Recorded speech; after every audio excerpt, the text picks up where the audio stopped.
ستارہ سحر تقسیم سے قبل ہندو مسلم فسادات کا دورہ تھا۔ شاہ جی لاہور ترے دروازے کے اندر واقع مجلس احرار اسلام کے دفتر میں تھے۔ راکم بھی دفتر گیا، شاہ جی سے ملا تو فرمایا، آؤ بھائی گیلانی، آج تمہارے استاد یعنی احسان دانش کی غزل نے بڑا مزہ دیا۔ واہ واہ بھائی واقعی استاد ہیں۔ پھر وہ روزنامہ سامنے پڑا تھا جس کے سرے ورق پر وہ غزل تھی۔ بڑے مزے سے پڑھ کر سنائی، ہر شعر پر سر دھنتے اور داد دیتے تھے۔ وہ شاخ گل پہ زمزموں کی دھن تراشتے رہے، نشے منوں پہ بجلیوں کا کارواں گزر گیا۔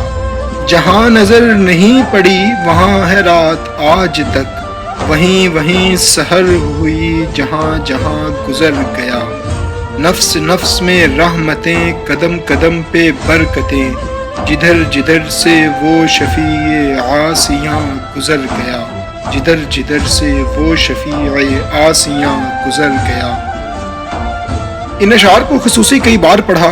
باتیں ہو رہی تھی کہ اچانک ضروری کام کے لیے شاہ جی کو اٹھ کر دوسرے کمرے میں جانا پڑا۔ میں موقع پا کر جلدی مکتبہ دانش سے احسان دانش صاحب کو ساتھ لے کر دفتر پہنچا تو دیکھا کہ شاہ صاحب اندر والے دروازے کی چوکھٹ میں کھڑے ہیں، دونوں ہاتھوں سے اوپر والی چوکھٹ کو تھامے سر نہاڑے بار بار یہ شعر پڑھ رہے ہیں، جہاں نظر نہیں پڑی وہاں ہے رات آج تک، وہیں وہیں سحر ہوئی جہاں جہاں گزر گیا۔ ہم ایک دو منٹ خاموشی سے کھڑے رہے، پھر احسان صاحب نے بلند آواز سے السلام علیکم کہا۔ شاہ جی فوراً پلٹے اور وعلیکم السلام کہہ کر حضرت احسان سے لپٹ گئے اور میری طرف دیکھ کر فرمایا، اچھا ستارہ سحر کو بھی لے ہی آیا۔ بھائی تم احسان کو لے آئے، مجھ پر احسان کیا، اب کچھ وقت خوب گزرے گا۔ پھر کافی دیر تک احسان صاحب سے کلام سنتے رہے اور والہانہ داد دیتے رہے۔ مجھے شاہ جی رحمت اللہ علیہ نے ایک دفعہ حضرت میاں شیر محمد صاحب رحمت اللہ علیہ شرک پوری سے ملاقات کا واقعہ سنایا۔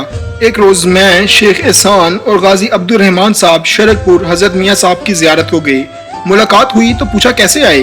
غازی صاحب نے کہا زیارت کے لیے، تو اس پر سخت ناراض ہوئے اور اٹھ کر چلے گئے۔ میں نے ایک شخص سے پوچھا حضرت اب کب تشریف لائیں گے؟ تو اس نے کہا پتہ نہیں۔ میں نے یہ سن کر کہا ابھی آئیں گے اور انشاءاللہ ضرور آئیں گے۔ یہ کہہ کر میں نے توجہ دی تو میاں صاحب فوراً تشریف لے آئے اور آتے ہی میرے زانوں کے ساتھ زانوں ملا کر بیٹھ گئے اور پھر پوچھا کیسے آئے ہو؟ میں نے کہا اگر پھر یہی عرض کیا کہ زیارت کو تو آپ ناراض ہوں گے، مگر میاں صاحب نے بڑی نرمی کے لہجے میں فرمایا نہیں اب نہیں کہوں گا۔ شاہ جی فرماتے ہیں میں نے پھر کہا کہ صفائی قلب کے لیے حاضر ہوا ہوں۔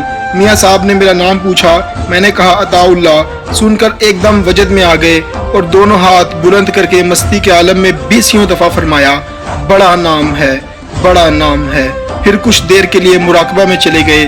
پھر میں نے کہا حضرت یہاں تو اس جھٹکے کی ضرورت ہے جو حضور صلی اللہ علیہ وسلم نے حضرت عمر رضی اللہ عنہ کو دیا تھا، میں اکفر الناس ہوں، یہ دل بڑا کافر ہے، اسے ویسا ہی جھٹکا دیں تو بات بنتی ہے۔ حضرت میاں صاحب پھر مراقبہ میں چلا گئے۔ کچھ دیر کے بعد سر اٹھا کر فرمایا میرے بس میں ہوتا تو ایسا ٹھیک کرتا کہ دنیا دیکھتی، مگر ہائے افسوس میرے بس میں نہیں، بالآخر ہم اجازت لے کر واپس ہوئے۔ ایک دفعہ میں ملتان حضرت شاہ جی کی خدمت میں بیٹھا تھا۔ ایک شخص نے دعا کے لیے درخواست کی، فرمایا میں خود ایک عرصہ سے بیمار ہوں، اگر میری دعا سے کام بنتا تو اپنے لیے کر چکا ہوتا۔ اس کے اصرار پر فرمایا حضور اکرم صلی اللہ علیہ وسلم دعا فرمایا کرتے تھے رب اغفر لی، غفر کا مطلب ہے پردہ یا ڈھانپنا، تو میاں صلی اللہ علیہ وسلم کی رب اغفر لی کے معنی ہے جو گناہ ہو چکے ہیں ان کو ڈھانپ دے، ان پر پردہ ڈال دے، یعنی معاف کر دے۔ انبیاء علیہم السلام کا مقام اور ہے، وہاں اس کے معنی بھی اور ہیں، ہمارا مقام اور ہے، وہاں اس کے معنی اور ہیں۔ جب مولانا محمود الحسن رحمت اللہ علیہ کے انتقال کے غم انگیز سانحے کی اطلاع گجرات کے در و دیوار پر غم اور افسردگی بن کر چھائی، اعلان ہوا کہ شہر کے باہر آزاد ہائی اسکول کی مسجد میں فاتحہ خوانی کے لیے مسلمان جمع ہوں۔ وہاں میں بھی تھا۔ قرآن خوانی کے بعد یکایک ایک صاحب مجبے میں کھڑے ہوئے، چھریرا بدن، نوجوان، سر پر کھدر کی پگڑی، خلافتی کرتا، کندھے پر رومال، ہاتھ میں ڈنڈا، روشن آنکھیں، چھوٹی سی داڑھی، وہ پاٹ دار آواز میں خطبہ مسنونہ پڑھنے لگے۔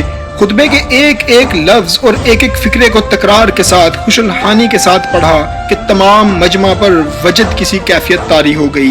میں نے اپنی زندگی میں پہلی دفعہ یہ لحن اور قرآن پڑھنے کا یہ انداز دیکھا تھا۔